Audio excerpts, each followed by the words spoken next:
contagion right there, and we have to be so careful because once it springs up somewhere, the influences, and you know, these people, they're smart. What can I call it? The media or the means or the items they use to pass on their word. It's very attractive, it's very enticing. So they're very good marketers. So if they, and that's how they've managed to get through. For example, through money. Through money. And also the way they have redefined marriage. And then they paint this picture about marriage, you know, it is bad, you're in prison, you know, if you want to get into prison, get married. And so they tell you all these kind of things, and they can even come and say, you know, a woman is this, or a man is this, but if you get together with another man, things will be different. You know, so the way they cream it up and all this kind of thing becomes very enticing, and it's really sad. There was a liar.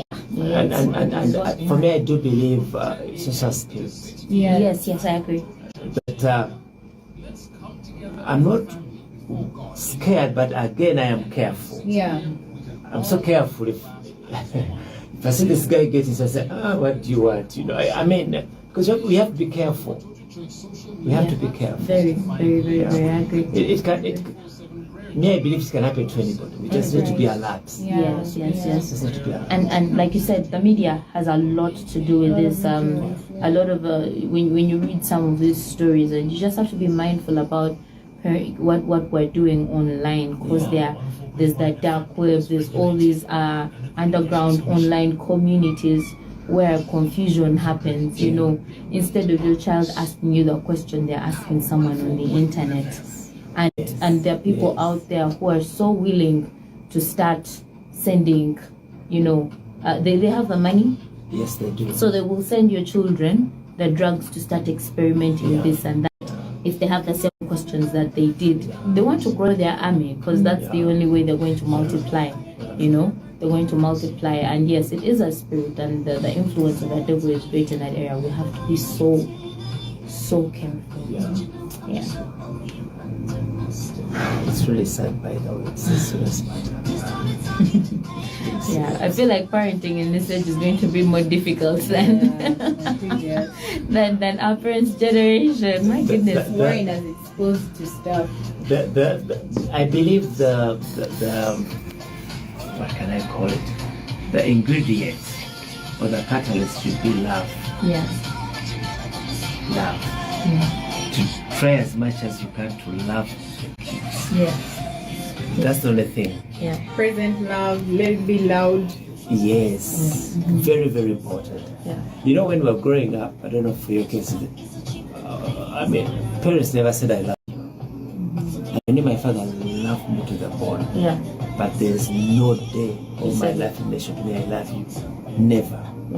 Because they were shy about it. I mean, I don't know if it's culture or something. So and sometimes you are there, you're not sure, do they love me? Some of the parents were very tough. That tough love. You know? And for them, discipline was to be tough, harsh, and all that. And that kind of thing also, we are blessed by them by God's grace that we did not go astray. Because that kind of push you out. And then you look for love elsewhere. You know, and so many people have gone to look for love elsewhere. So ours is to really love these kids and to be there, whether boy or girl, just be there. To them, I'm there. Just run to me because we share. To create an environment where they can freely speak about anything. He or she can run and say, but then I got a girlfriend. I mean, for us, you start finding out what they mean. It's just someone they're holding hands with at school during break time. For us, we shared their drink with me. For us, we never even mentioned we had a girlfriend until I don't know what age. when they were coming to visit the house. You know? How do I say? I mean, who was it at recent wedding we attended where she was saying the parents never knew that there was anything anywhere. And that's how it's been then until they're visiting my father to say, hey, oh, by the way, there's marriage, there's an intention for marriage. So it has to be different. Let's get on. Headspace, Riley Clemens. Riley Clemens with the song Headspace, which is very, very, very relevant to the conversation we're having, because there are a lot of things that get our headspace and confuse who we are. We don't know who we are. We don't know why we're here. And she's saying, to the devil, you can't have my headspace. And we're hoping that this conversation is helping you get to that place, say the same thing, tell the devil, you can't have my headspace, because God has the headspace. Yeah. Now, we have about 3 minutes. Imagine, just 3 minutes to hand over to the news team for them to give us the regional news. But I just thought we could conclude with this question, because I think it's really, really important for us to understand, how does the knowledge of my identity affect how I relate with people? I mean, you're married, so how does, Jazz as well, how does being sure of your identity, especially when it's grounded in God, affect how you're relating with people? And if it's not grounded in God, what effects are we bound to see in our relationships? First of all, knowing that your identity is in Christ, I mentioned that everything that you do is centered around Christ. In every relationship should be able to reflect the nature of Christ. Every relationship should be a testimony of God's love for mankind. And if your values, your being centered around Christ, then you're going to do the same in your relationship. Love, care, unity, oneness, faithfulness. All these things are Christ centered. That's who we are. As me, I'm a child of God. I am loved, I'm chosen, I'm forgiven. If I'm forgiven, why am I not forgive my partner? So good.